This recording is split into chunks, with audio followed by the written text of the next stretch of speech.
All right, we'll call the Finance Committee meeting to order, and we'll turn it over to you, Councilmember Mumm.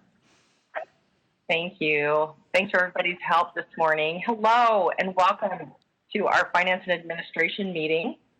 And we want to kick off with approval of our minutes. I'd love to have a motion.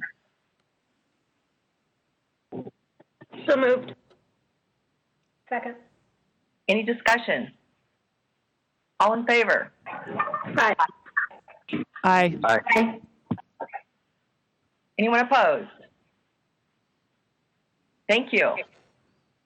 We have no consent items, but there is one, modification to the agenda. It's really an expansion of a budget discussion. And Council President, I'm happy to put this on first with Tim Donovan, if you'd like to.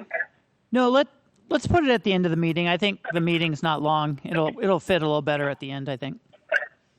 Okay. Well, I just wanted to let everybody know that we had a really good meeting with the mayor and council president and Councilmember Kinnear and some staff members. And so we want to give a report on that and an update. So we'll get that in at the end then. Any other changes or additions to the agenda? We will be sending out some guidance for agenda items. We have a new person. I want to welcome Amy. Thank you, Amy, for coordinating all of this for us today.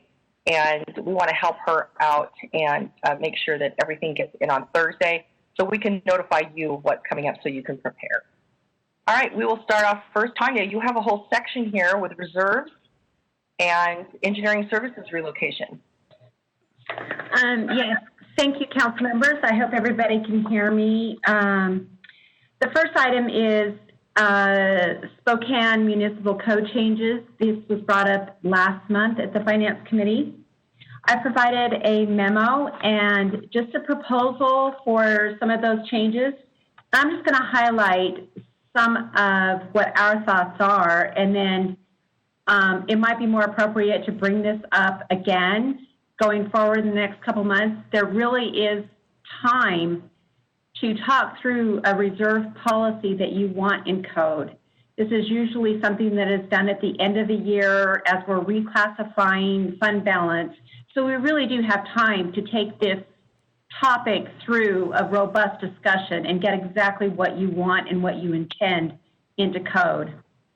So first of all, when it comes to fund balance, one of the first questions is always, at what level should you set your unrestricted fund balance? And in the memo, we've kind of given you some definitions of what is unrestricted versus restricted.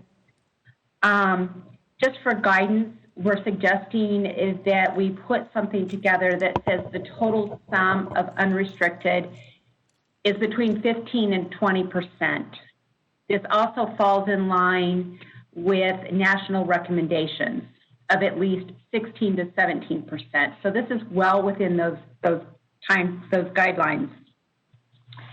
The second big topic when you establish a fund balance code or policy is when you have more than one reserve, which one has the highest priority? That is very, very important. And what we're suggesting is that the one that addresses emergencies should be the highest priority reserve.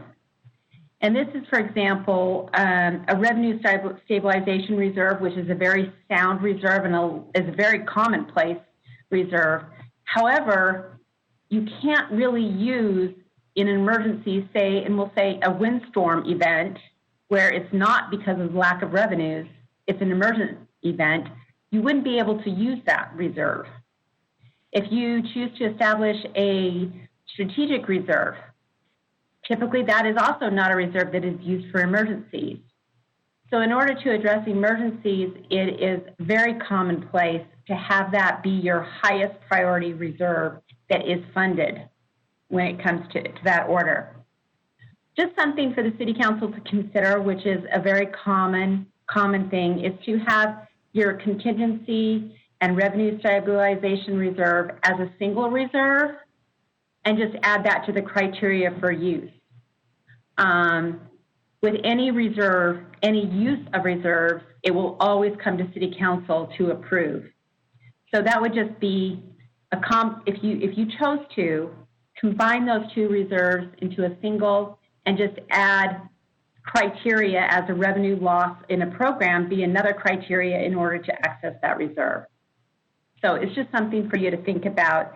But what we would suggest for consideration is to make your contingency reserve be your highest priority reserve that is funded first, since that is the one that would be accessed in case of an emergency.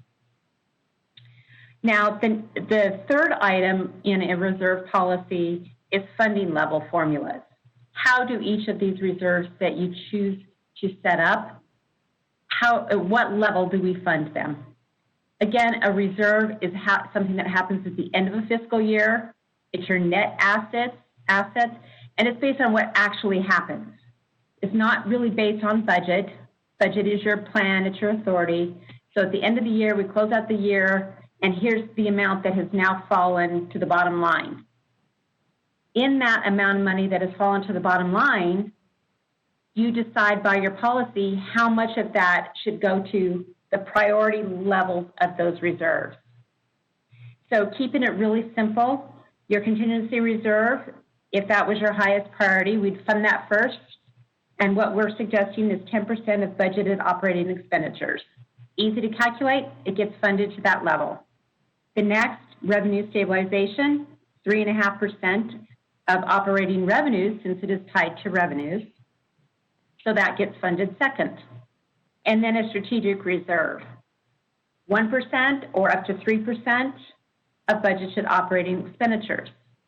Everything else after funding all of those reserves would simply be your unappropriated, and that is your most flexible that can be used for anything that you deem appropriate. And then finally, usually the fourth key point in a good reserve policy is how do you replenish reserve accounts when they have been used and accessed. And of course, that depends on the type of reserve and what it was used for. During the times of recessions, where you really don't know how long that might last or how long it takes to recover, what we're suggesting is that you keep it as flexible as possible, that you make sure that it is being addressed and that it is part of a long-term financial plan. So what we're suggesting is some flexible wording that simply says that they are to be replenished as soon as reasonably possible, and that staff is to include them in any long-term financial planning, at least that replenishment element. I would also add any marginal increases because of the formulas also be included in a long-term financial plan. So those are the highlights, Council. I'm not sure that you've had sufficient time to review. And then we have kind of done a mock-up of code changes for your consideration. So I'll turn it back over to Councilmember Mumm to take the lead on this. Thank you. Just for our understanding, who was the editor on that? So if Brian Glicksachi needs to work with someone, who was your attorney who worked on the language change? Tanya. I apologize, I did not have my volume on. That's okay. Who was the editor? Who was the attorney in case Brian McClatchy wants to loop back on the document? That would be me. I am not an attorney. I would just pass it over to him. Okay. So, well, thank you for doing all that work yourself.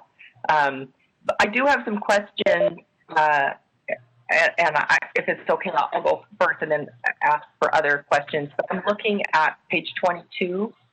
So are you proposing that $3,500,000 come out of our current reserves to cover 2020's funding gap or 2021?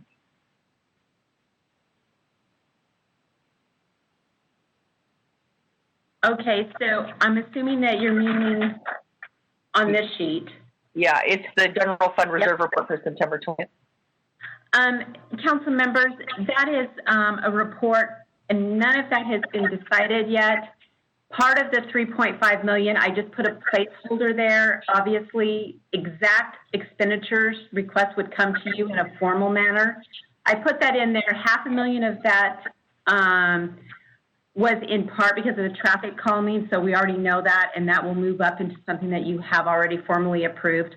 The other $3 million is just potential for either 2020 or 2021. The intent was to give you a sense of where those ending reserve balances might be as we head into budget deliberations. Okay. So when you were talking about the general guidance of 16.5%, that included the unappropriated reserve, but not the stabilization reserve. It includes the stabilization, the contingency, and unappropriated. So on this, I'm just using this general fund reserve report just to show the balances. We would need to add a strategic reserve, and that would take us up to probably, I'm just going to guess, 18% or something like that. You could add a strategic reserve, but what would happen is it would actually decrease your unappropriated amount because your total is only $47 million, and after these uses will only be $33 million, and it's just breaking that out into your priorities. Right. And noting that the labor agreement in excess of the budget is likely a one-time item. Yes, correct. Council, what other questions do you have? I've got Lori, Councilor Kinnear. Yes, thank you. I remember to unmute. So, Councilmember Mumm, we've discussed how the reserves influence our bond rating, if I'm not mistaken. So, tell us how doing what you're describing, Tonya, would affect our bond rating or would not. Excellent question, and you are exactly correct. It does influence our bond rating. What the rating agencies will look for is for a really strong policy and then adherence to that policy. The policy that you have in place in code is a very good policy. What we are suggesting right now is just a little bit of refinement.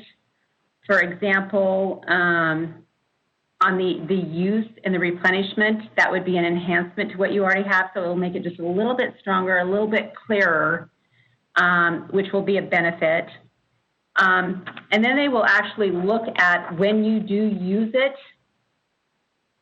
for what purposes are you using it for, and then how are you replenishing it. I would expect right now that they are anticipating many local governments to be using reserves during this time. So the next thing that they're going to look at is how we replenish it and what our plan is. If we have a solid plan, even if we dip below what our policy has stated or below nationally recognized best practice, they will then start looking to what our replenishment plan looks like to see how solid that is. Does that answer that, Councilmember Kinnear? It does. I wonder if anybody, although I was in the City Council office at the time, I'm wondering if anybody remembers and Mr. Donovan, you might remember, how far down did our reserves go at the height of the Great Recession? Does anyone remember? Zero. Okay. Well, that's not good, is it? All right. Thank you. So we have been working very hard on this, and the former council president and I and the mayor were in those meetings with Moody's and Standard & Poor's, and we didn't have a policy, and we didn't have a plan to refill it other than just what's left over at the end of the year, and that was never guaranteed. And so one of the things I talked to Tonya and Paul about right when they came on is also adding this sort of extra COLA onto it, because as our budget grows, our percentage needs to grow with it. And we were not budgeting annually for that increase. So we would always be behind. We wouldn't meet these targeted numbers. It was actually called out in the last bond report that we had that we didn't have enough reserves really to their satisfaction, and that's what was a big part of why our rating wasn't higher than we were going for. So we made a commitment. Tim Donovan and I and Gavin Cooley worked on this policy to get something going. Thankfully, we had broad support. Thank you, Council, for this, and it has prepared us to survive COVID. If we hadn't done this, I don't even want to think where we would be right now. We'd be in the same spot that many other cities are, which is furloughs and layoffs. So thanks to this council and that policy, we are, but I do support these revisions. I think we need to talk about the strategic reserves. We haven't done that yet. So maybe the way to go is we could package it all up. Tanya, you just think by the end of the year would be good? Oh, certainly. This is, the classification of reserves is typically a year-end policy or a year-end accounting option. So I think there's plenty of time for City Council to really, again, have good discussion, robust discussion, and get exactly what you want and what you intend. Okay. Well, it looks like we can afford to do this. Council President. Yeah, just a quick question. If I understood the proposal, it's 10% for emergency, 3.5% for revenue stabilization, another 1 to 3 for strategic. How does the 10 and the 3.5 compare to what our current goals are? And maybe they're the same, but I just wanted to know. They are the same. Okay. All right. So it's essentially formalizing the policy that we've been acting under and adding some type of strategic reserve potentially, along with more language on how to access and how to replenish. Yes. And the unappropriated reserves, which we actually weren't totally aware of until recently, that was another reserve account. And that would give this council a lot more flexibility going forward for emergency things like we've had to dig deep for the homeless, shelter and those kinds of things. It would sure be nice for us to have the unappropriated reserve balance in front of us as we go through the year so that we know how to react to those emergencies. So how about you folks take a look at her white paper and the draft language. Mr. McClatchy, maybe you and I can get together, and if anyone else is interested in working on this, we'll tune it up and bring it back. Tim, you too. And we will respond back, Tanya, and we can either meet again or bring it forward for us to consider. Thank you for all your work on this. Sounds good. Thank you. Next item. Okay, Paul is going to bring it up here very quickly. This is a fund balance report that we thought might be useful, so we'd be looking at your feedback.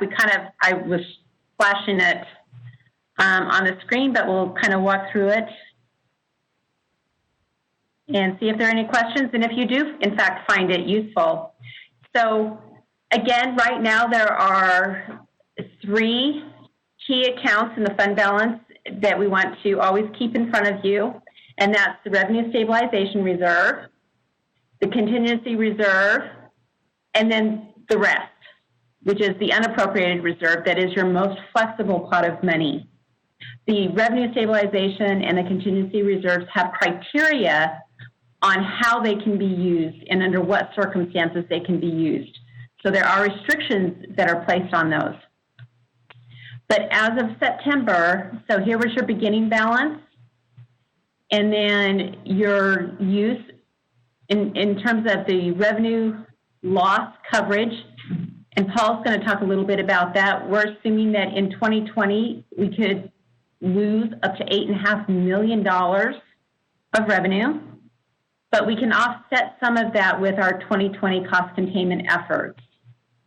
And you might recall, City Council, that we have moved budget out of the departments. We have not eliminated it because that would take council action to do that, but we have just moved it and set it aside so that they don't spend in order to help offset some of the significant loss of revenues.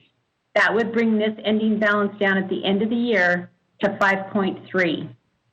Because this would dip down below the 3.5% level, We would then start to build in a plan of how to replenish that over the next few years or as soon as reasonably possible.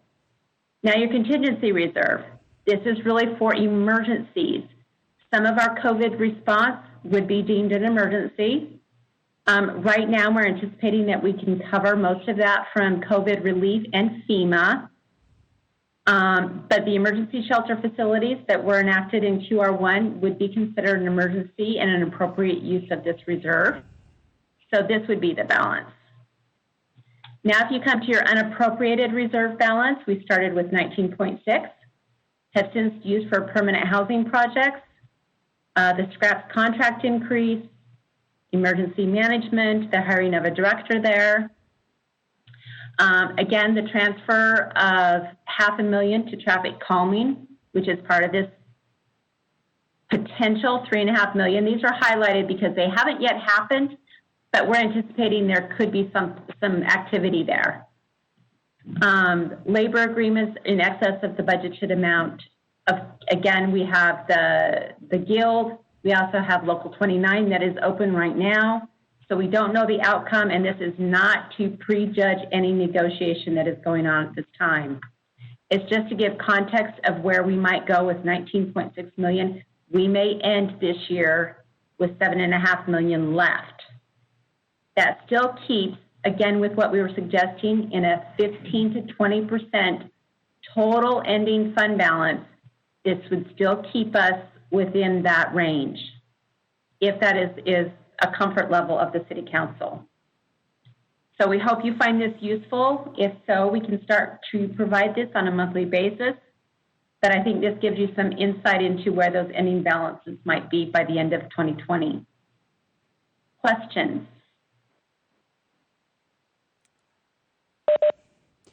Yeah, I had a question on the revenue stabilization reserve. And so it looks like you're predicting revenue loss for the year of $8.5 million, or is that to date so far? That is the projection through the end of the fiscal year. Okay. Thanks. Tanya, my request is, I like this a lot. I think it lets us know on a monthly basis what it's in a snapshot, how we're pacing. And I know some of this is seasonal too, in terms of revenue and that sort of thing too. But under the total where it says percent of general fund operating expenses, could you put that guidance percent down just to remind us as we go? Is it 16.5? 16.5 is what GFOA recommends. Again, in the policy that you want, you may want a range to say it can't go less than 15, but it can go as high as 20.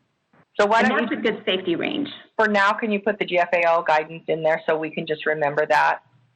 You bet. So I want to say again, thank you to everyone and all the staff that worked hard to get us to 23% at the beginning of this year. It really put us in a strong position, not anticipating COVID. So thank you, everyone. Other questions? Yeah, I just wanted to tag along on that. It'd be great to have those same percentages and guidance for all three reserve funds, so we could see that on the same 10, page. the 3.5. Yep. Yep. Great idea. Thank you. Okay, thank you. Okay, City Council, the next item, Councilmember Mumm, if you're good with moving on. Yes, you have the floor. Okay, financing for the engineering services relocation. You might recall this was brought up to you at last week's committee, where management construction needs to relocate from the property where they're currently at because the school district is moving forward on that. So I'm not going to go into those details because my brain can only hold so much of those details. But the financing plan for it is, with your approval, we'd like to do a 5-year SIP loan for construction management for the relocation costs. And they would have covered all of this for you.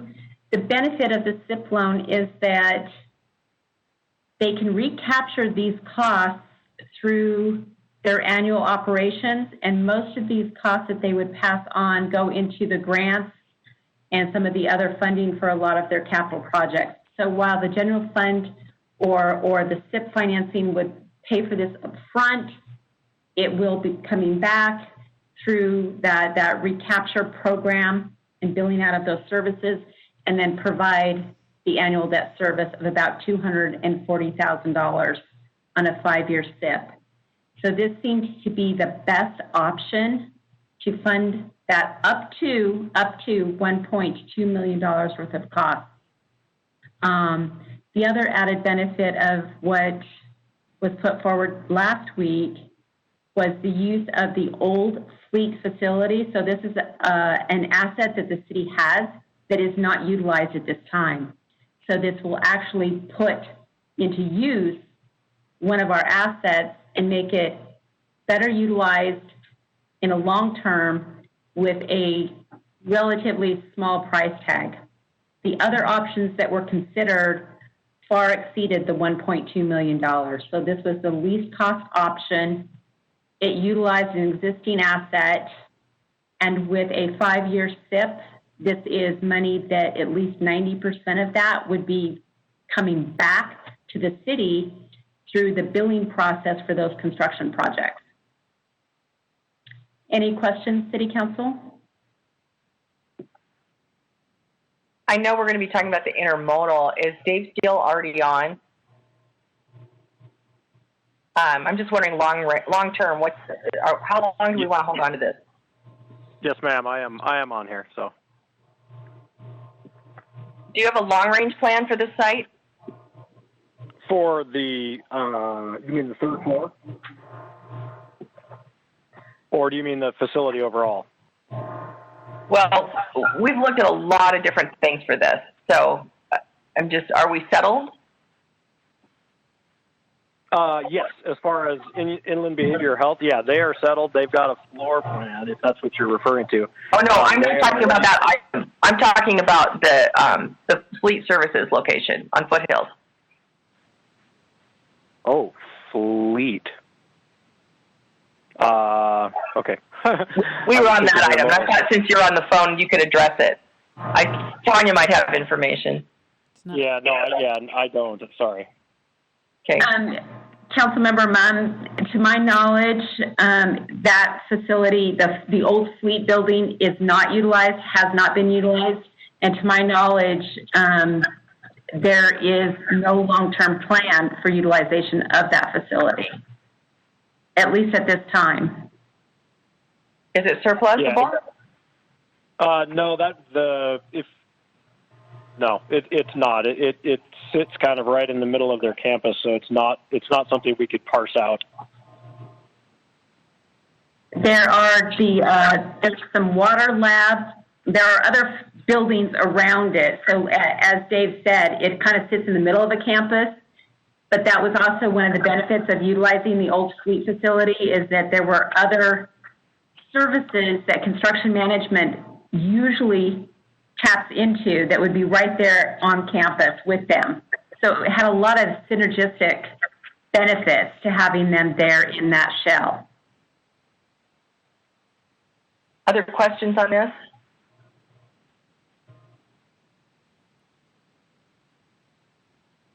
Okay. Thank you. Thank you. All right, now, Dave, we can talk about Frontier. Okay, I'm sure. No, I responded and I was like, okay. So, all right, and you mentioned you might have a couple of questions, so. Do you want to give a quick overview on that? Yeah, absolutely. So the intermodal building, I think we're all very familiar with that. It's got the Greyhound and Amtrak, and it's something that the city put a large amount of grant money into back in the early 90s. It's something we can't actually walk away from. We have partners in it that if they were willing to take it, we could. But a lot of what we do there is trying to build enough of a revenue stream that we kind of offset as much of the general fund dependency as we can. And Tanya and I have had several conversations just recently about the intermodal, looking ahead into 2021 and the future, and working on a plan for trying to kind of reactivate it, revitalize it. What can we do to floor plates? What can we do with the existing restaurant space? Those kind of things. This lease is the third floor. It leases out roughly half the third floor to Frontier Behavioral Health. They're willing to do the tenant improvements that are needed for a new space, and they'll do those in lieu of a lease payment for 18, 19 months, and then their term would begin there for another 5 years. So this basically gives us a steady revenue stream. It's a triple net. This is all inclusive for the 5 years after the 19 months is up. So, questions? I see Councilmember Stratton and Councilmember Kinnear. Quick question, and I didn't get through reading all of the lease on this, but I'm aware of the location of the intermodal, and I worry a little bit about safety and security. Have there been discussions about keeping people safe in that area? Or with Frontier, are they going to have, was there an opportunity to discuss if Frontier was going to provide security or something to kind of keep people safe? Yeah, Frontier Behavioral Health, they are very familiar with the space, and as is in the name, some of the concerns that we have with a kind of a population that moves in and out of the space, they're more familiar with, and we currently have security on site during the day. During those business hours, Frontier Behavioral Health really had no concerns that they brought to us about security. It's key access to the third floor, so they're not open there. So it's the elevator access only. So we're not making any significant changes or adjustments to our security. They haven't asked for any. They seem pretty comfortable. They seem very eager to get into the space. So.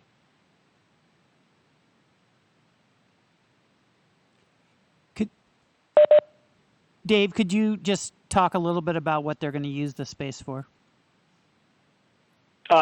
Yes, it'll be office space for them. They will be using a little bit of the conference room, but for them it'll be office space for some of their staff. So they're not serving clients there? Is that what you're saying?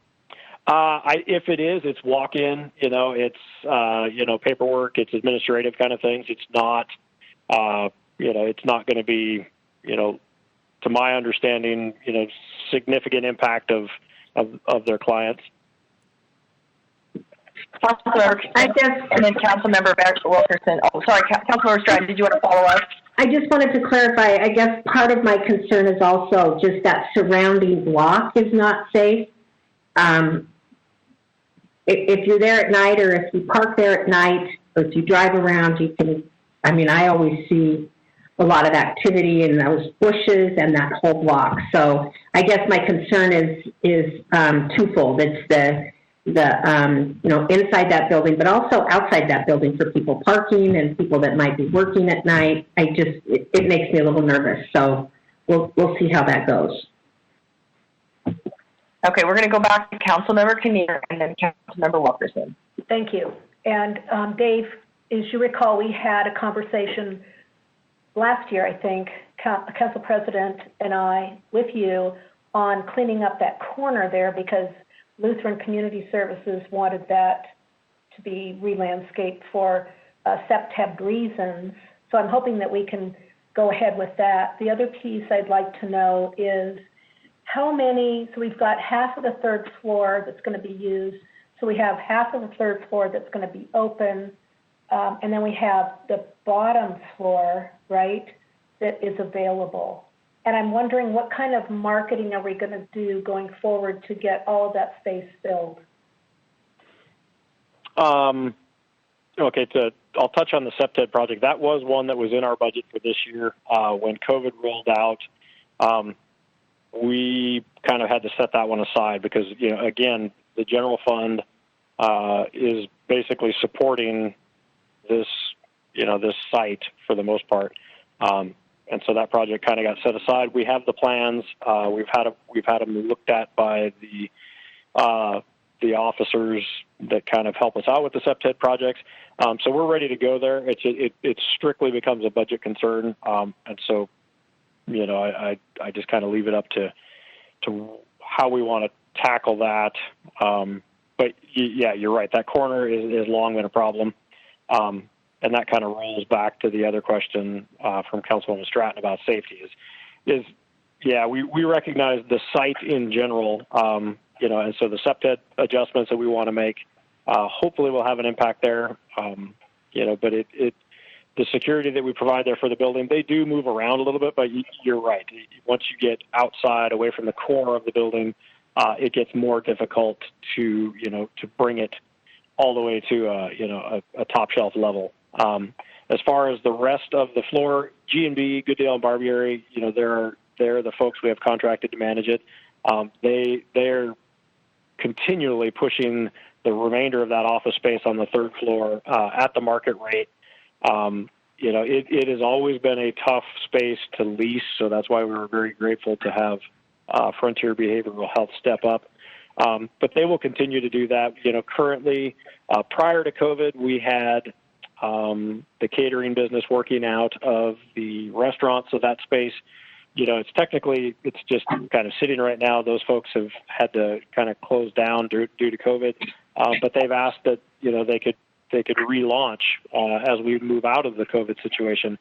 The first floor, the only space really available on the first floor is the current, soon to be former, probably former more than current, police precinct. Now, police is going to continue to use that for kind of a secondary location for the near future, but we've already had conversations with Goodale and Barbieri about when they're done with that, who can we basically market that to repurpose it, for something that's a little bit more foot traffic and a little bit more visible. So those are kind of the only two spaces we have.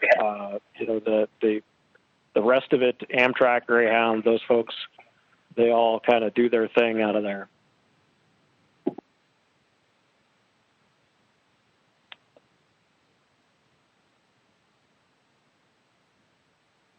Can't hear you, Candace. Sorry, Dave. Has it been designed for SEPTED, or is it just implementation, or do you need to do both? The design work is done. We've designed it. We had a bid early this year, and then we had to set it aside. We would have to get a new bid for the work, but the design and then the review of the design is complete. So, do we have funds available for this?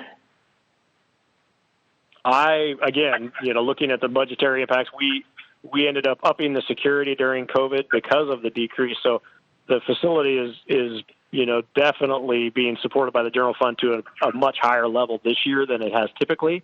So I would guess, and I would defer to Tanya, that it would be pretty difficult for us to pull the funds together to do the SEPTED work. How much is it? This year. It was about $45,000. Isn't fall a better time to plant? Oh, absolutely. No, the season aspect, this would be the time to do it, or next spring as we roll out into early spring. And I look at it and I would defer to the folks who are trying to plug all the holes in the boat right now.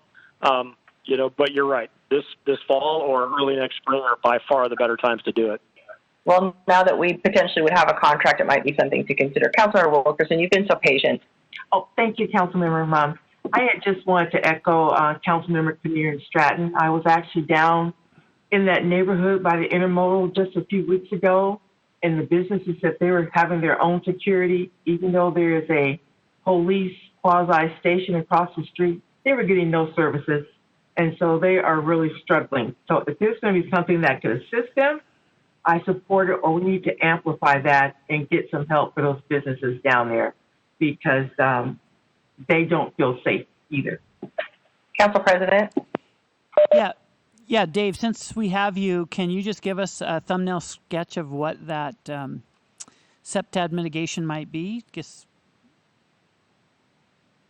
Absolutely. For the majority of it is really clearing out around that corner. There are a significant amount of plantings, and it would remove a significant portion of those plantings, and then replace it with very much a landscape that is more similar to what we've done along the gateways, which kind of, gets very low, gets very uncomfortable to lay on, sit on, those kind of things. Gets far more open, allows the police to see through, allows lighting to move through, and really just kind of eliminates a lot of the hidey spots that the historic landscaping there has created.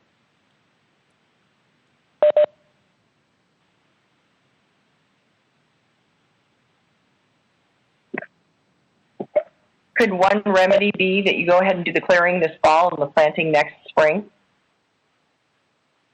Yes, we could absolutely do. We could break it into two pieces. I can go back and have the folks that have bid it give us a bid for basically the clearing portion of it, and then maybe breaking it up into two pieces is a great idea. Councilmember Kinnear? Yes, and part of the issue too is that corner is sloughing off, so there are railroad ties that are falling into the sidewalk. So it's not just about clearing. There's going to have to be some kind of retention for safety so that it doesn't look like that entire corner is going to cave in on somebody. So there are two things I think need to happen: is reinforcing the corner and taking out those old junipers that are there.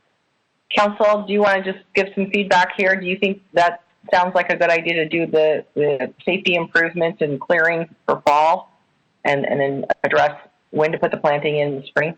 I see a thumbs up from Council President. Others? Okay. There's some feedback, Dave. All right. Good. That's great to know. So we'll turn around and we'll go get the numbers for the clearing and then the retaining wall work, and then we will bring something forward quickly. Thank you. All right. Great discussion, good remedy. And we will move on now to Sally Stouffer and the CARES Amendment SBO. Good afternoon, Council. I've got a couple of related items for you today. The first one is the extension with the Department of Commerce for the second round of CARES funding in the amount of $3.33 million. This extension also increases our time to spend these dollars for the entire contract, not just the extension, but for the total amount of $9,990,000 to the end of November as opposed to the end of October. The second item that I'm bringing forward is an SBO to allow us to spend these dollars and get them quickly resourced for the purposes that we need to use them and get us the ability to encumber those funds and get them used. Do you have any questions? I think that's great. We're getting the CARES money. Anybody else? Thank you.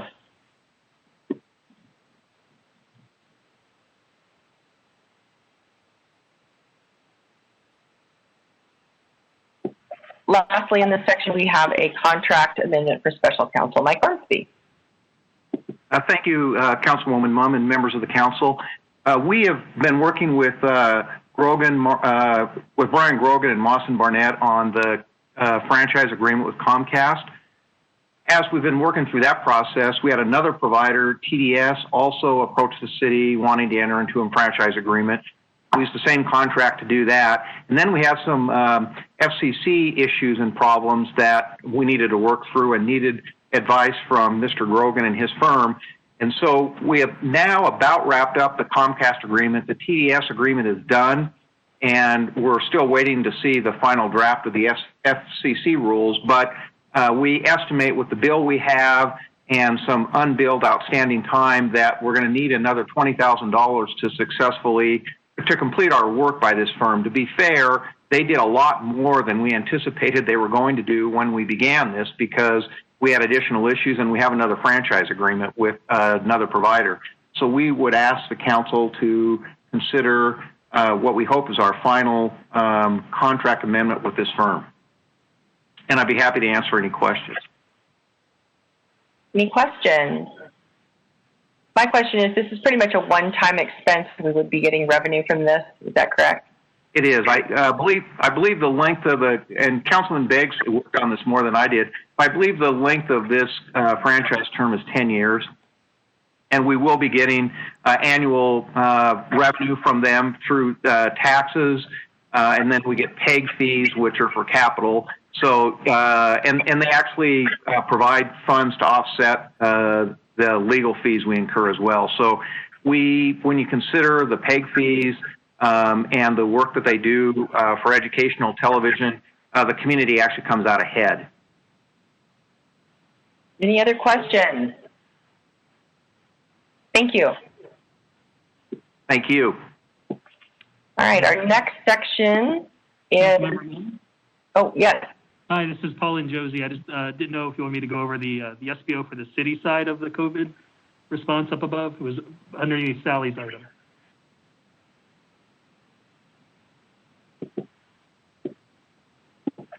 I'm sorry, I'm not seeing that. It must have been I must have an old agenda. I apologize. Oh, sorry. It was item F. I think Amy sent it out this morning. Jacoby? I think. Council President, your mic's not on. I know. I have to rely on someone else to let me speak. But I think there's both a contract and a special budget ordinance, but it's essentially the same thing. They're both on our agenda tonight, and we've been asked to add them. So I don't know that there's anything more other than just making an adjustment in the budget to reflect the new contract. Do you want to brief it?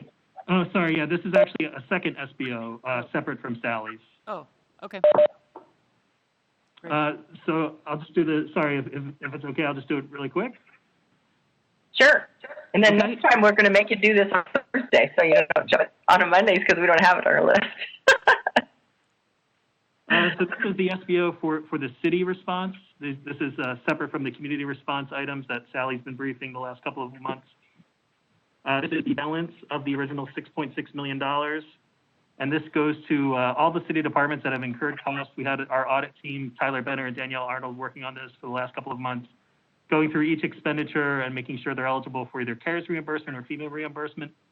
So we put together the 13-page SBO, which is generally broken down into 2 pieces on the from side of the SBO and then 2 pieces on the to side for each department. The from is going to be the revenue from either CARES or from FEMA, and the to side, if it's paying for things like PPE or cleaning supplies, those are going into the department or the fund's reserve line so that they can move it to the appropriate line to reimburse their costs. If it's for people, if it's either overtime, emergency leave, or for backfilling for when the ECO is open, we are proposing putting that into each fund's unappropriated reserve so it won't increase their budget for things that were already budgeted in 2020.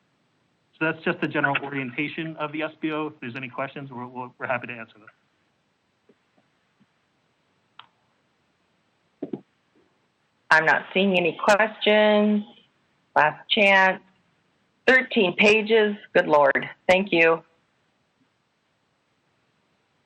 All right, Amber, you've been sitting on deck. Good to have you here. You're here for your report. You bet. Thank you very much. So I do have just a brief update on some general HR happenings related to diversity, 21st century workforce, and this is my first time, so certainly open to hearing afterwards if we're going in the right direction or if you would like additional information or different information when I come and brief these out in the future. But just wanted to kind of start with what our efforts have been regarding diversity, equity, and inclusion. So I have kind of taken the diversity strategic plan and the equity, race and gender equity report from several years ago, and I combined those two, and essentially I'm trying to consolidate and synthesize the information in there because there's a lot of things that are similar, but there's also some different and unique items in each report. and gather stakeholders around that so that we can try to create like a DEI crosswalk and a work plan that has actual owners assigned to items so that we can march those things forward. So that initial work has started. I have been working pretty closely with Alex from the council office on these efforts. And so that's one element. Out of that, actually, Alex and I had a conversation last week about kind of some of the lower hanging fruit on the HR side that we can start moving forward and planning for. And some of the things that we have identified are creating an internal champions network and also revising our new employee orientation and actually creating an actual onboarding process for the city. And these things kind of tie together. And once that foundation is set, they will help us to drive some of the action forward in the DEI crosswalk. So as an example, for the internal champions network, the vision for that would be, and our HR team has already started creating a document to address like guidelines, best practices for how we would want to actually administer that. But essentially what we would want to do is to create different networks. So a diversity, equity, and inclusion network, a wellness network, emergency management network, professional growth and development network, working parents network. Those are some initial ones that we've identified. And then do a call for volunteers of city staff, library staff, council staff, so not just what we would call like traditional city employees, but really everyone who works for the city to, if they want to participate, help build those out. And then those we can use for a number of, driving a number of the initiatives forward. So part of that would be that they would tie into the new employee orientation so that when we have people of diverse backgrounds actually join the city, they are oriented to the city right away, and they're also connected with a network of peers and allies and advocates for different things that they may be interested in so that they initially feel like they're welcome and they have a set of resources within the city. Those also can be used as a force multiplier and more of a grassroots effort to help us kind of drive some other work forward. So we've got the general framework for that developed, and I'm starting to build that out. And then the onboarding piece, so we don't really have a formal onboarding right now, but this also ties into not just the how we support people coming into the city, but also how we try to move some of the DEI efforts forward. So what I'm kind of envisioning for that would be that we would revise our new employee orientation, and we would have that more frequently, like on a monthly basis instead of every other month, and it would be pretty brief and high level, but at that time we would introduce people to the Champions Network, and then on a quarterly basis we would have a recurring training that would be a requirement for people within their first year of the city, and those sessions would be, they would have specific themes. So as an example, one of the sessions could be an introduction to the cultural history of the city of Spokane or of Spokane, along with an introduction to city department. So it would give people that foundation. A second, and these are really in no particular order, but a second one of those trainings would be focused specifically on DEI. So we could bring people in and give them DEI training and implicit bias training right off the bat. And then we would also have a third module that would be more focused on safety and security. So it could introduce people to wellness, to emergency management orientation, to safety and security. So there would be real overarching themes between each of these segments. And that would help sort of give people a grounding when they come into the organization and try and help drive at the ground level. We've also talked about building out a secondary series to that, which could be offered for existing staff, where we would have a regular cycle of training that would be HR training, but also if the civil service wanted to do regular trainings as well, we could coordinate those. And those would be progressive, and they would build upon that first year foundation series. So that's something that we hope to have in place by the beginning of the year. And then the other sort of lower hanging fruit that we've had some general conversations and at least have a little bit of initial traction on is with an internship program. So I've been doing some initial research on like management interns, veteran fellowship programs, and then Alex set up a conversation for us with Eastern Washington to talk about leveraging and working together with them to establish an internship program. So we have some concepts for essentially 3 different tiers of internship, or at least career development, and that would be at the high school level where we could do something like a coffee and careers kind of a thing where we would go out and actually, kids in high school or, kind of at that entry level career stage could meet with people that were part of some of our internal champions network so that professional growth and development, we could have a mentoring and protege focus there. And so kids could come and meet with us and just talk about, what does a career look like at the city? And it could be a variety of different people, different functions within the organization. We could do a job shadow program.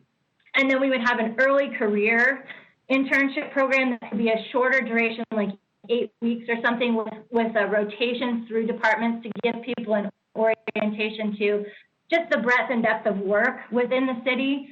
And then a higher level like management intern program that would be focused more functionally at, within finance or within HR and more project-based work. So the initial groundwork for that is also together. And the intention there would also be to try to have something, again, probably not all the way built out, but at least to have something formally in place by the beginning of next year so that we can start trying to leverage and utilize that and reach out to, the colleges and universities and just a broader group of people throughout the city and throughout the community to try to generate interest in city government. So those are some of the things that we have started working on.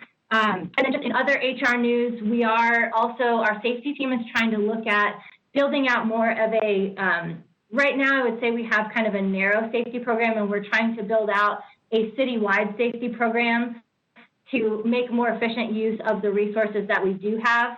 So that Matt Lemaster, who's our safety manager, has started developing more of a comprehensive long-range plan for what a citywide safety program would look like. So we don't have that yet, but it's underway. And then also we are moving forward. So the Neighborhood Housing and Human Services recruitment is moving forward. We have a pretty good handful of candidates, strong candidates that are moving forward for interviews there. And we just opened the recruitment for planning director as well. So those are just some higher level things that are happening in the world of human resources. And I'm certainly happy to entertain questions and also, again, take some direction for what you like to see in these briefings going forward if this is not hitting the mark for you. Councilmember Cathcart, then Councilmember Stratton. Yeah, just real quick on the Champions Network, could you maybe explain a little bit more? Is that sort of like a committee of staff members who are going to come up with, I don't know, policies or ideas or what? I'm not exactly certain of the purpose of those, and is that going to be sort of an optional thing that they would participate in, or is that going to be a requirement? And then my second question is, how broadly are we advertising the planning director position, and is that going out nationwide? Are we really pushing that out to a big pool of potential hirees? Let me answer your first question first, which is about the Champions Network. So really the way that these work in other organizations is that it is a volunteer committee or group of individuals that are either, have an affiliation with that group. So as an example, we'll use the veteran, right? The veterans group. Well, I'm a veteran, so I could, if I had an interest in joining that, I could join it. But it can also be for people who are allies of that group. So someone who just wants to support the veteran community could join that group as well. They're not really exclusive. They're designed to be inclusive and a landing place for people who want to, come together around issues. And so there are a lot of benefits. There's some risk associated. That's why we want to have some standard protocol and practices and guidelines for what the mission of each of those groups is. But really, they can be, they're a way to increase inclusion and retention internally. They also can help improve our recruiting. So as an example, if we have like the DEI network, right? We could run recruitments through the DEI network, and they could help us make sure that the language that we're using is inclusive, or that we're not conveying something in a way that may come across exclusionary to a group that maybe I'm not as familiar with as someone else. They also can be a place for a lot of ideas and innovation. They can identify gaps. As an example, an organization that I worked in had, they identified a need for a green team, right? And so it was this group of people that came around, and they went and kind of identified areas in the city where we could be more green. And so they would propose things, So there's a lot of benefit from having these networks, but at the end of the day, they are voluntary, and they really are there first and foremost to provide a place for people to feel like they belong to something and that they're not, alone in the organization. So that really is the primary purpose. And also, again, they really can be a great force multiplier. Where I see that coming into play more, like as an example for emergency management, we have a new emergency management director. That is a very new program. She's a one-person shop. So how do we identify people that may have a passion for that throughout the organization that can help be advocates and champions for that work that might help, push that program forward in a way that also doesn't cost us any more money initially, right? So there's a lot of advantages to those champions networks. So that's essentially the concept there. Does that answer that question? Yeah, it does. That's helpful. Thank you. Yeah. And the second question? So your second question is, we are recruiting more broadly for that. It went out, it's on LinkedIn, I have a list of the places. Hang on, I can tell you in a second.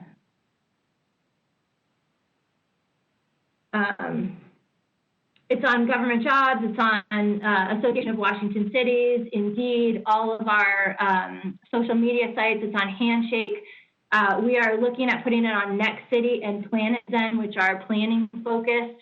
And then one of the things that is important from my perspective that we are trying to push is always advertising any director position on ICMA's job platform as well as the National League of Cities. We did that with the Neighborhood Housing and Human Services position. And I think that we get a much more broad exposure to people that are, government professionals that have an interest in these type of careers, and it is a much more diverse base that receives those notifications as well. And I think we actually got some pretty good results from the NHHS recruitment. So I had just seen this list and had planned on following up with our staff to make sure we get it out there on some additional platforms. So that sounds good, and I appreciate that. I wouldn't mind if we can be real targeted in our approach and maybe even poach a high-quality individual from someplace else. I think we need a really good person to lead that department. So, agreed. Amber, also I might add AWC. They have a portal where they post jobs also. And Councilmember Stratton, you've been very patient. Go ahead. No, I was just going to say this is very helpful, Amber. Thank you. And I like the format, just kind of going through, some of the areas that we're really trying to make a difference in. The only comment I would have is that I will say I have heard that we are working on trying to bring back a wellness position. And what I would say to that is that should not be a project position. If we're serious about wellness, that should be a full-time position. And what a great opportunity to open that up and to really focus on trying to bring a person of color in. I mean, let's talk the talk and walk the walk. And if that's coming up soon, maybe that's where we use that recruiting tool to bring somebody in that's got really good experience. And if that's a person of color, then what a great way to start this.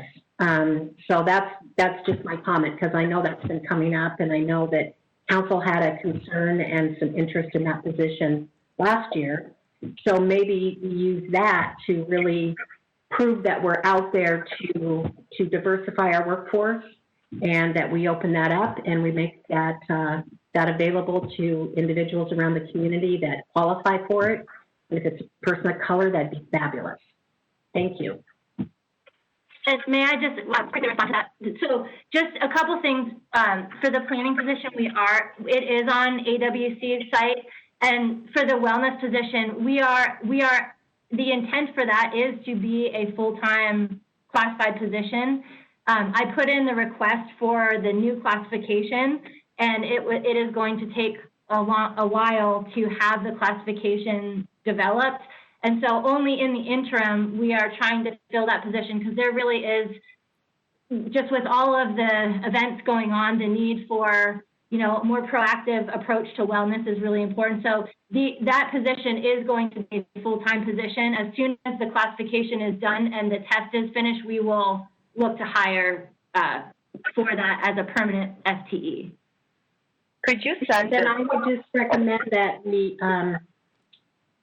as has been the past practices, that we spend a lot of time on people that have been in the position that have left the city. We spend a lot of time trying to bring them back, overlooking maybe other people within the organization that would be a good fit for that job. So I would just say that it would be really nice not to see an HR department twist and turn and do whatever they need to get the one person back that they want back, but maybe open that up to others.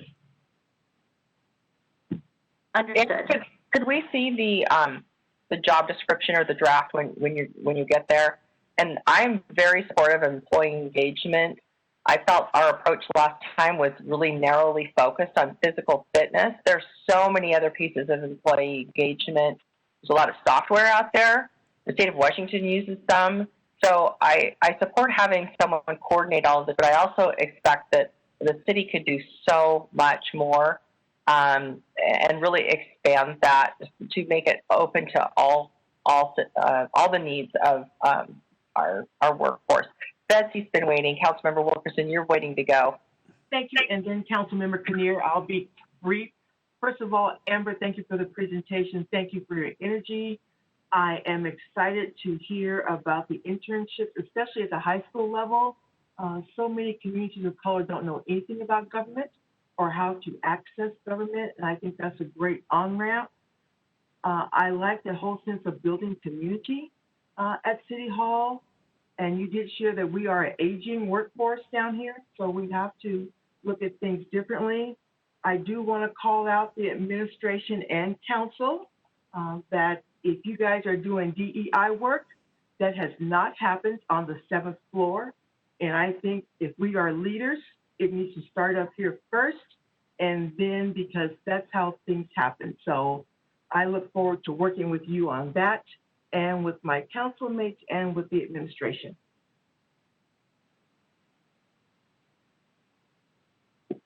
Councilmember Kinnear. Thank you. Just a little note, a sidebar here. The wellness position in the past, and Councilmember Stratton helped me here. It's been, I think, 3 years that we've been batting this back and forth. It's the third rail, and I would strongly advise, as Councilmember Stratton said, to look outside the agency, even for somebody temporarily. It's been a real point of contention. So there's that. And then the other piece is, as Councilmember Wilkerson said, things should start at the 7th floor. I always felt like we're not included as council members. We need orientation when we come in as new council members. There are so many people that come in and they don't know what their job is. They don't know where to start. They don't know who the people are to even talk to. And it's a real handicap. If you've been in City Hall as long as I have, or as long as Councilmember Stratton, it's an easy just slip into the job. But for people coming from outside, it's not easy, and they definitely feel like outsiders. So I want to make sure that anything that happens with the agency at large, it happens in the council office too. put us through all the tests, all the orientations, implicit bias training, anything that everybody else is getting, we should get it as well. Include us. We're actually nice people, and we would like to interact with staff, so please include us. That's my pitch. Thank you for sharing that. And I will actually, in the documents that I have put together, that is part of the concept, is that these are not exclusive to city staff. It's inclusive of council, inclusive of the library, inclusive of anyone who wants to be involved. And just, I think from my own perspective, to share just a little bit about me, because I know some of you know me better than others, but I still don't feel like I know anyone really well. My position from HR is that we serve the whole of the organization, not one part, not just the administration, not just a certain segment of employees, but the whole of this organization. And if we're not doing that, we're not doing our jobs correctly or to the best of our ability, and that's to the detriment of the city as an organization and to the community that we serve. And so that is the approach that I will always try to take, and I appreciate hearing that, and will do my best to build that in.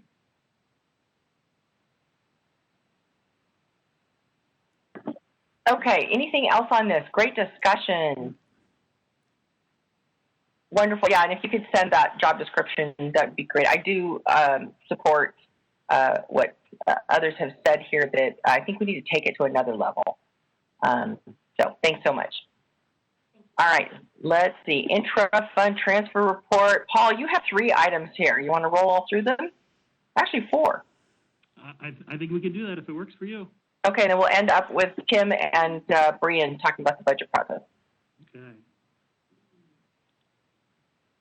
Okay, I'm going to share the PDF reports that were sent out.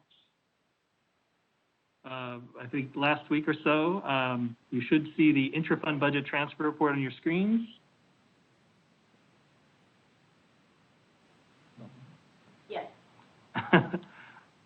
You might notice we usually have about 8 to 10 lines for this report. And this one, again, is if we're moving dollars from from the category they were originally budgeted for and moving it to a different type code or a different category, they show up on this intra-fund budget transfer report. The reason it is 2 pages this month or for the August report, this is where we're starting to see where we're moving the budget authority out of departmental budgets and into the COVID cost containment reserve within their fund. So on the sheet, there's about $5 million moving from basically their active operating budget into the reserve line to sort of safeguard it against spending and stash the money away, or the budget authority away, so we try not to overspend for 2020. About $5 million on this, almost $4 million of which is in the general fund. There's another batch that's going to post in the September report that you'll see that brings it up to about the full $6.6 million that we're anticipating for COVID cost containment. Are there any questions on the intra-fund budget report?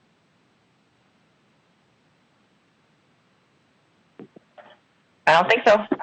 Okay. I'll move on to the general fund monthly report, and this is any changes increasing or decreasing general fund, and this is typically through the SBO process. We had 2 adjustments in August. You can see on towards the bottom of that report. The first one is the $2.9 million. That was the second portion of the Community Cares Act funding that went through an SBO back on August 17th. And a second adjustment later on in August, which was a contra account in planning services. And that's related to the COVID cost containment. Planning is going to do some work in-house on some grants, so there's some salary and benefit savings there. But just 2 adjustments in August for that. Any questions on the August general fund update? Okay.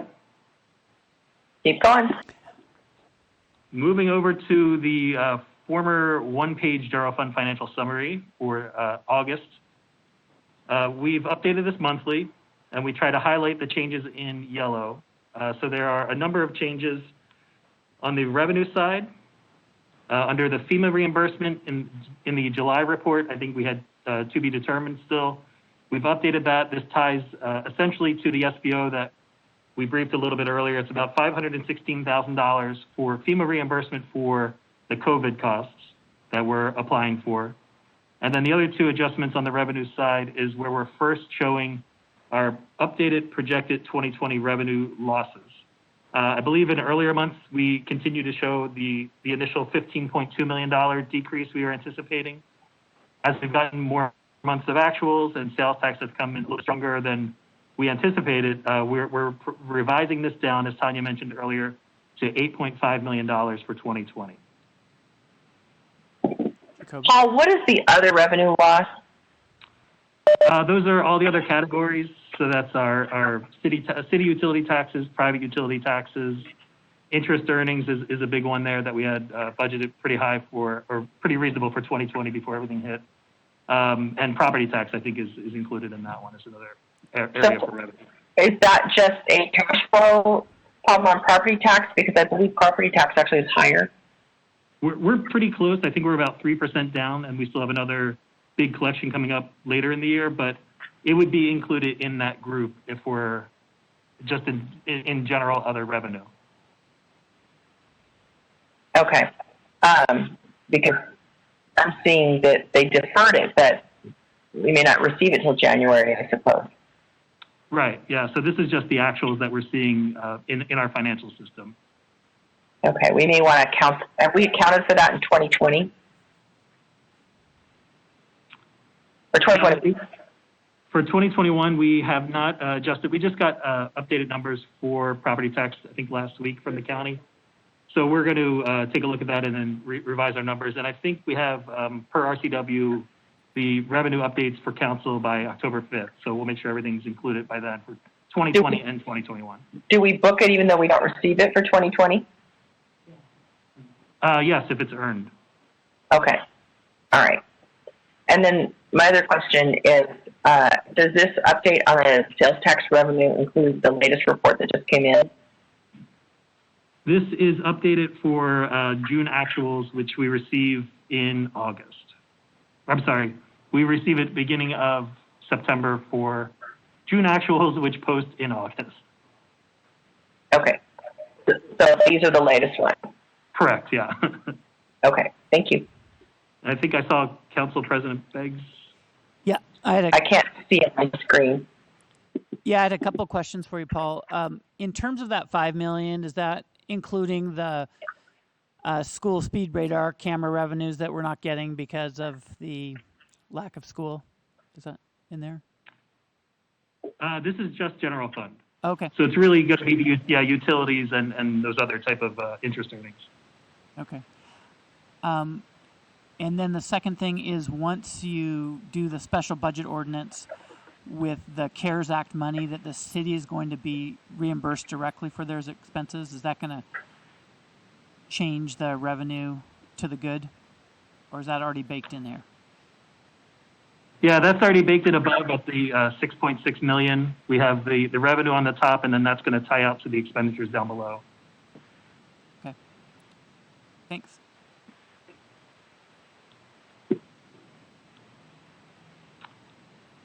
And then speaking of the expenses down below, there are the 4 adjustments from the prior month.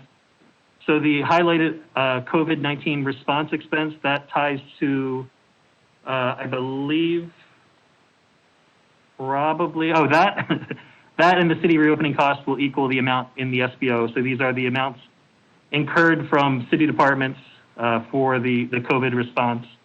It's about $2.6 million between those two lines. We've updated the other community COVID response expense to tie to those first 2 SBOs that went out. So those 3 items, the 2379, 250, 4031, that equals the original $6.6 million from Department of Commerce. Paul, is that can we recapture that on the city reopening cost for COVID expense? I think that's just part of the general what departments have already put out. This was our initial estimate of $250,000. So we've just maintained that as its own separate line. But that's like, that's something that could be covered by COVID funds. Yes, yeah, that's included in the CARES and FEMA SBO, yeah. I have a question, Paul. This is Lori Kinnear. Do you anticipate that we're going to get more COVID COVID-19 response money, or is that it? Are we done?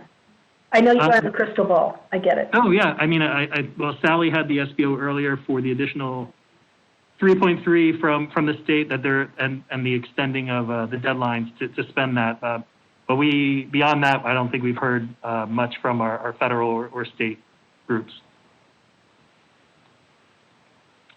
And just the other two adjustments on this, decreased salary savings from vacancies and decreased expense control. These will now tie out to those COVID cost containment reserve transfers that we've made. When the September batch posts, it'll equal this 6.5 million, 6.6 million across general fund. Any other questions on this one? I can't see everybody when he's sharing screen, so just jump in. Okay, next. Okay, I'll switch over to our monthly financial report.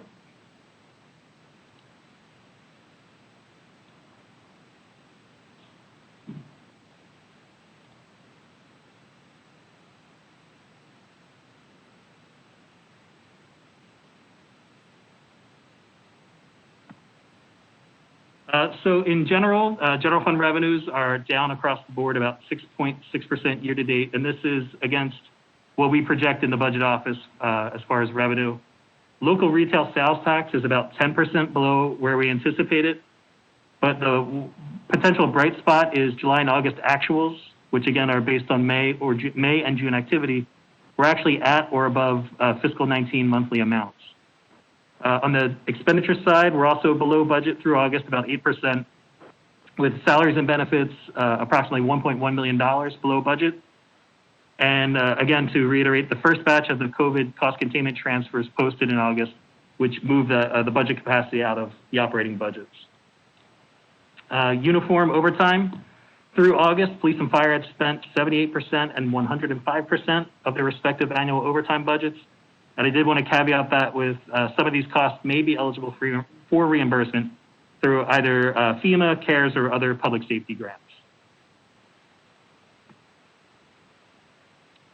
On the revenue, another snapshot of the revenue. Through August, general fund revenue is approximately $7.4 million below. Total general fund revenue is down 3% as compared to fiscal 19. And again, the weird random bright spot, through June, taxable sales are down 5.4% compared to fiscal 19.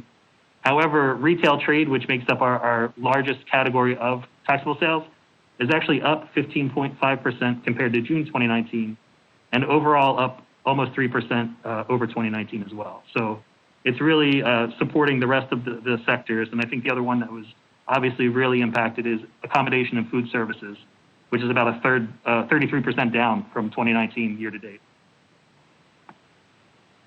Two quick budget updates. The CIP, the Capital Improvement Program, the draft was released to the public Tuesday, September 1st. I think links were sent out and hard copies distributed to those who requested. It includes 473 projects totaling $807 million, with 80 new projects totaling $130 million. We coordinated a workshop with the Plan Commission for consistency review, how the projects fit with the city's comprehensive plan. That was held on Wednesday, September 9th. And the next step for the CIP would be the public hearing on the CIP at the Plan Commission's 10/14 meeting. And the last little note is on the operating budget. Revenue projections, again, are going to be due for 2020 and 2021 per RCW to the City Council by October 5th. The mayor's preliminary budget is now tentatively scheduled for October 5th, with the mayor's proposed budget being scheduled for November 2nd. And those are all the notes I had, and I think it'll be, we can transition into the budget workshop. Real quick before you do that, Paul, just a question on the revenue projections. Can you, when you give those to us, and Tanya, maybe give us some kind of margin of error?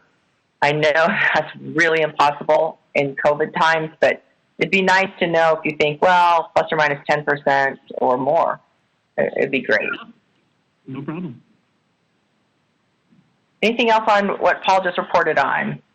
If not, Council President. Yes,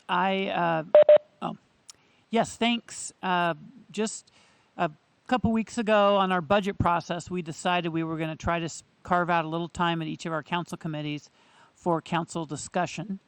As you recall, Tim Donovan sent out requests to staff and council members to get ideas on budget issues leading into the 2021 budget approval process, and people responded. He collected those. Sometimes they are, actually contradictory. One council member wants to spend more in an area, and another one wants to spend less. So these are not really vetted in any way, but we wanted to create a little bit of space to talk about it in an open public meeting, and so that also administration could hear that conversation and get a flavor for it. As Councilmember Mumm mentioned, we did have three of us, Councilmember Mumm, Kinnear, and I, 6-hour meeting with the mayor and Tanya and staff, and got some ideas on the mayor's budget priorities. We shared ours from the list, and then I know the mayor and Tanya are going to be meeting with other council members to do a shorter version of that. I sent you a summary of that meeting, but today we have some budget topics that were identified as potentially under the Finance Committee, even though they impact other areas. So I just wanted to go through them one at a time and open them up for discussion. We're not going to spend a whole lot of time, but just if people have that. So I'll just start with that. First one on the list, these aren't in any particular order, is $5,000 to go towards actually creating and displaying the new city flag that's under design. I'm assuming this is your project, Councilmember Burke, if you wanted to say something, what you have in mind. Yeah, it is. So I thought, well, this is probably a fat chance, but at the same time, I wanted to get it in just as we are looking to recreate our city flag. And currently, we only have 2 versions of our city flag, and I'd like to make sure we have more than that. And we have a way to promote, maybe sell some of them. I'm going to look at working with the Parks Department to see if we can get some in the carousel. I had mentioned that when we went over the process of the flag design and all that. This is just kind of one of those wishes, and I think it could come at a good time with everything we're going through to still have a little pride in our city. So, great. Anyone else have any comments, or anyone else have any comments on that? Councilmember Cathcart. Yeah, I would just say I don't have any problems if we want to create some versions of a new flag should we adopt one. But I wonder if we can't look also at perhaps leasing or selling the rights to the artwork so that others could also, produce materials and collateral that bears our city's flag as well. So just my thoughts. that is part of the plan, just so you know. Yeah, great. Okay. Lori, Councilmember Burke, that great idea. I support that. And I think especially now, doing something that is just happy will make people happy. So good work going forward. And I'm of the opposite. I think we should do our own collateral material, and I think we should have T-shirts and a bunch of other stuff and reap the benefits of it and not sell the rights, because I'd rather collect that revenue going forward. You've gone to all the trouble to get the committee going, and people have volunteered their time, and I'd love to see us fully utilize whatever comes out of that. Absolutely. Council President, can I comment to that? Sorry. Thank you. Councilmember Kinnear, we did talk about this at one of our meetings, and concern was we talked to a gentleman in Pocatello, Idaho, because they had just redone their flag, and he kind of gave us the process and everything.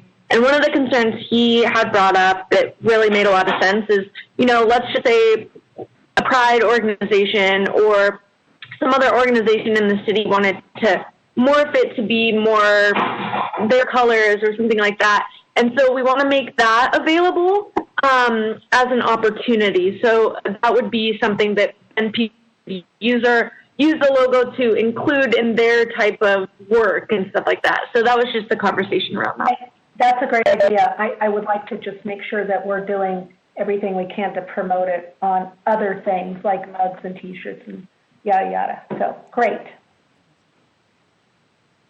All right.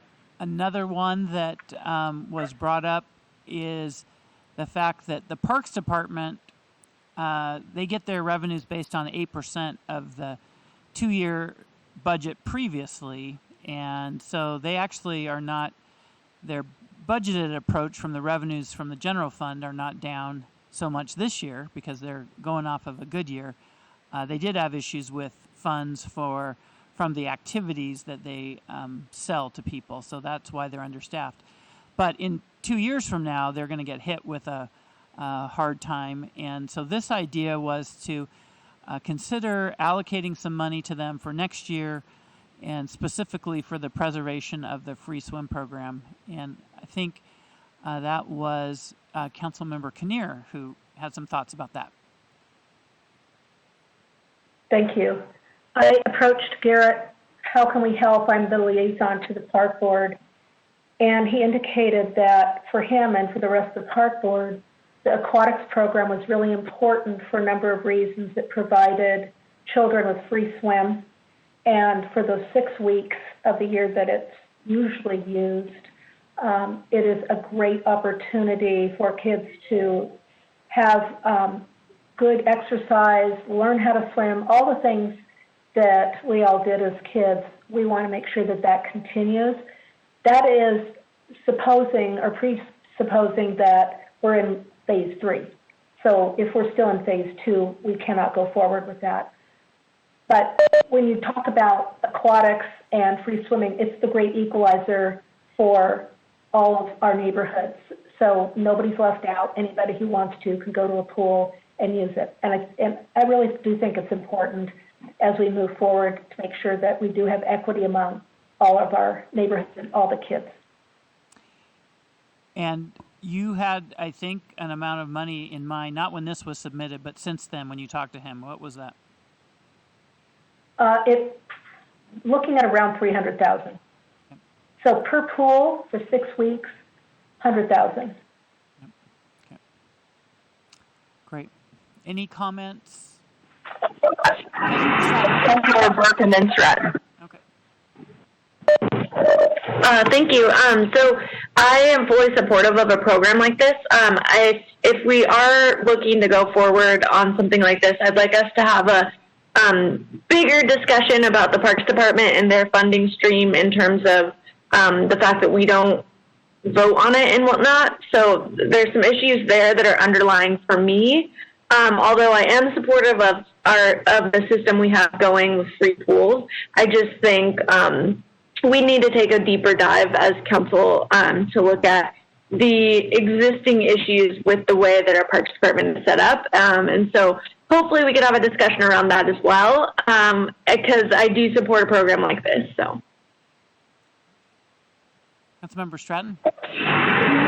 Lori, I think it's a great idea. The only thing that came into my mind, and God help us all, if next year we're still facing this COVID and we've got that money for them, that we have a way to make sure that if the pools don't open, that money comes back, or that we figure out what else to do with it.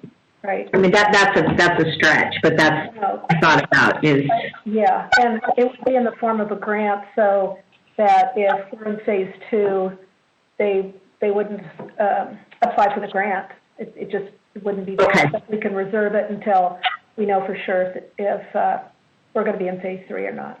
That works. And then does the park board have to approve us doing that? A lot of what people don't realize is the parks are, by city charter, their own entity. So to do anything outside of the park board, we would need to go out and change the city charter by a vote of the people. So it's not up to us to mandate what parks can and cannot do. It is up to the park board. We're going to be offering this. They would have to accept it. But there's very little that we can do around parks that doesn't go before the park board per city charter.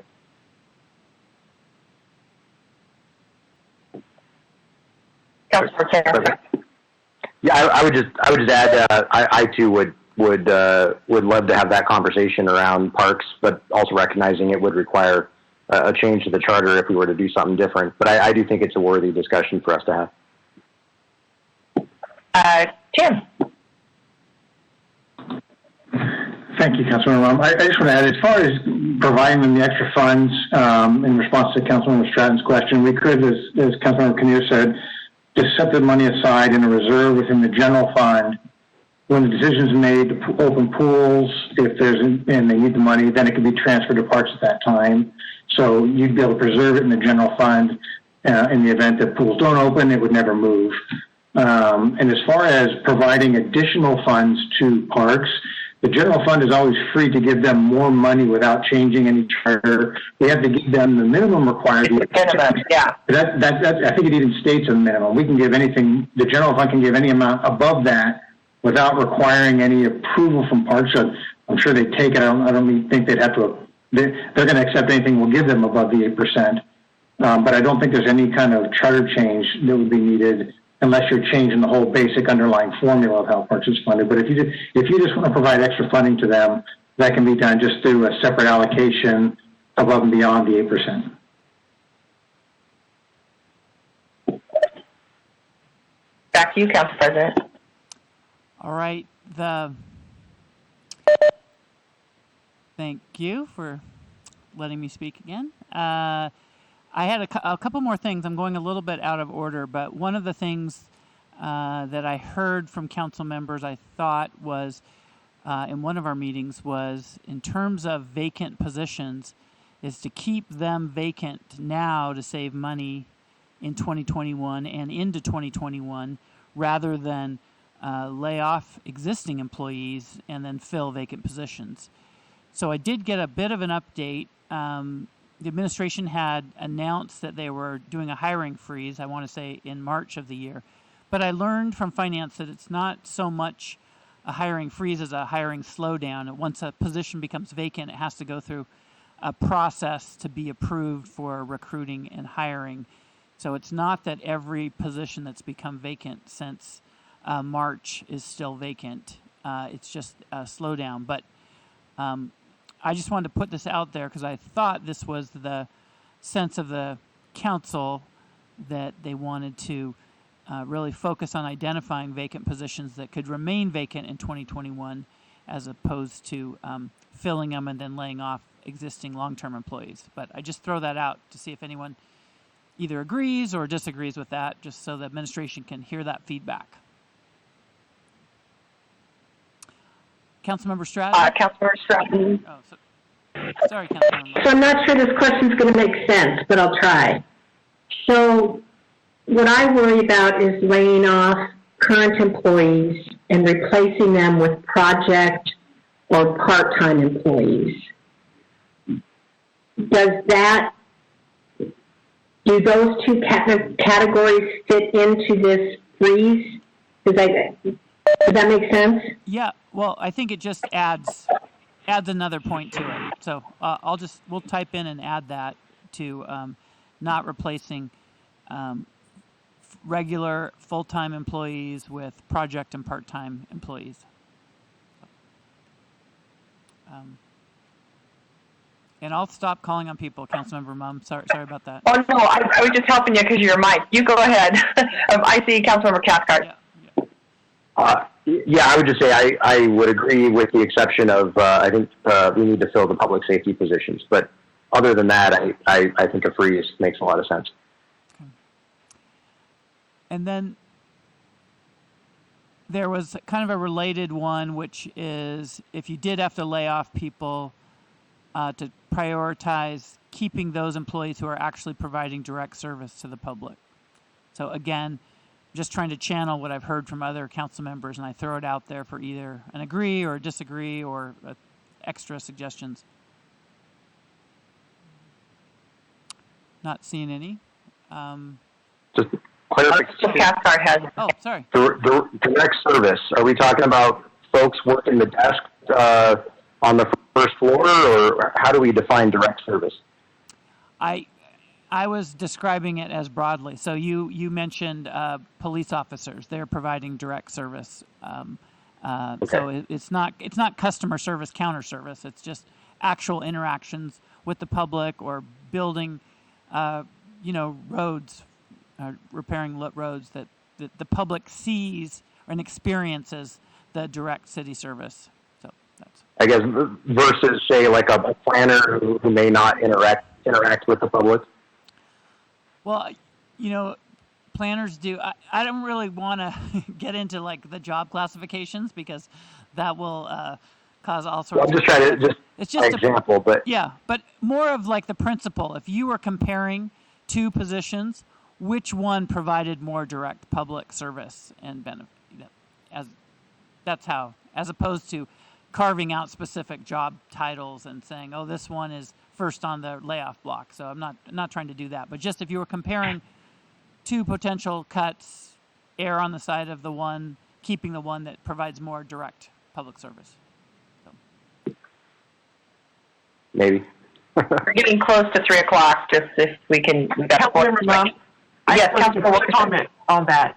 I believe in direct services, but also those positions that are critical for the city to grow. So I think it'll have to be looked at, i.e. planning. But there's some parts that we will need to help as we come out of this whole COVID situation so that we're not behind the 8 ball and minimizing our urban experience. But growth will be critical, I think, and we look at that seriously. Yeah, and I just, again, we've already as a council identified that filling all those vacant planning positions is critical. So this is just sort of like all things being equal, that sort of thing. It's not, again, meant to talk about any particular job. And then I'll just mention briefly, we don't really have time to discuss it, but we do need to figure out a new transportation plan. We're waiting for the Supreme Court to rule on 946. Until that happens, we don't know.